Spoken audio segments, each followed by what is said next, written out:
എറണാകുളം ചൂർണിക്കരയിൽ സർക്കാർ ഭൂമിയിലെ കയ്യേറ്റം കണ്ടെത്താൻ റവന്യൂ വകുപ്പിന്റെ അളവ് 27-ന് ആരംഭിക്കും. കമ്പനിപ്പടി മേഖലയിൽ 2 സ്വകാര്യ വ്യക്തികൾ കൈവശം വച്ചിരിക്കുന്ന ഭൂമിയിലാണ് ആദ്യഘട്ടത്തിൽ അളവ് നടത്തുന്നത്. പുറമ്പോക്ക് ഭൂമി കണ്ടെത്താനുള്ള ജില്ലാ കളക്ടറുടെ ഉത്തരവിൽ നടപടി അനന്തമായി നീളുന്നത് നേരത്തെ ജനം TV വാർത്തയാക്കിയിരുന്നു. എറണാകുളം ചൂർണിക്കരയിലെ സർക്കാർ ഭൂമിയിലെ കയ്യേറ്റം ഒഴിപ്പിക്കുന്നതിൽ റവന്യൂ അധികൃതരും പഞ്ചായത്തും കാട്ടിയ അനാസ്ഥ വിവാദമായിരിക്കെയാണ് ആലുവ താലൂക്ക് ഭൂരേഖ തഹസിൽദാറുടെ നേതൃത്വത്തിൽ 27 മുതൽ അളവ് ആരംഭിക്കാൻ തീരുമാനിച്ചത്. ചൂർണിക്കരയിൽ ദേശായി ഗ്രൂപ്പിന്റെ കൈവശ ഭൂമിയിൽ പുറമ്പോക്കുണ്ടോ എന്ന് കണ്ടെത്താൻ നേരത്തെ ജില്ലാ കളക്ടർ ഉത്തരവിറക്കിയിരുന്നു.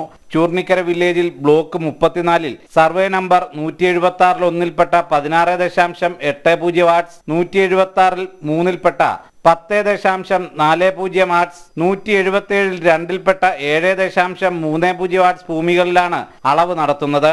ഇതിൽ കുറച്ചു ഭൂമി കഴിഞ്ഞ ഡിസംബറിൽ അളന്നിരുന്നെങ്കിലും പിന്നീട് തുടർ നടപടി അട്ടിമറിക്കുകയായിരുന്നു.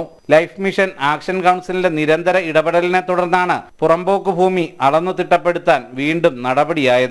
ധാരാളം പുറമ്പോക്ക്, പുഴാപ്പുറമ്പോക്ക്, മിച്ചഭൂമികൾ സർവേ നടത്തുകയാണെങ്കിൽ കണ്ടെത്താനുള്ള സാധ്യതകൾ റവന്യൂ അധികാരികൾ തന്നെ ഞങ്ങളോട് ചൂണ്ടിക്കാണിച്ചതിൻ്റെ അടിസ്ഥാനത്തിൽ ഞങ്ങളൊരു പെറ്റീഷൻ നൽകുകയുണ്ടായി. അതിൻ്റെ അടിസ്ഥാനത്തിൽ ആലുവ തഹസിൽദാർ ഭൂരേഖ ഇതിൽ ഇടപെട്ട് സർവേയർമാരുടെ ഒരു ടീമിനെ കൊണ്ട് ഈ ദേശായി ഹോംസിൻ്റെ കൈവശ ഭൂമികളിൽ എത്രത്തോളം പുറമ്പോക്ക്, മിച്ചഭൂമി, അതുപോലെ പുഴ പുറമ്പോക്ക് ഉണ്ടെന്നുള്ള സാധ്യതകൾ കണ്ടെത്തി വേർതിരിച്ചെടുക്കുകയാണെങ്കിൽ നൂറുകണക്കിന് പേർക്ക് ഈ പാവങ്ങൾക്ക് വീട് ലഭ്യമാക്കാനുള്ള ഒരു സാഹചര്യമാണ് ഉണ്ടാവുക. ചൂർണിക്കര പഞ്ചായത്തിൽ 600-ലധികം കുടുംബങ്ങളാണ് ലൈഫ് മിഷൻ പദ്ധതിയുടെ ഗുണഭോക്തൃ പട്ടികയിൽ ഉൾപ്പെട്ടിട്ടും ഭവനരഹിതരായി കഴിയുന്നത്. ഭൂമി ലഭ്യമല്ലാത്തതാണ് ഇതിന് പ്രധാന കാരണമായി ചൂണ്ടിക്കാണിക്കപ്പെടുന്നത്.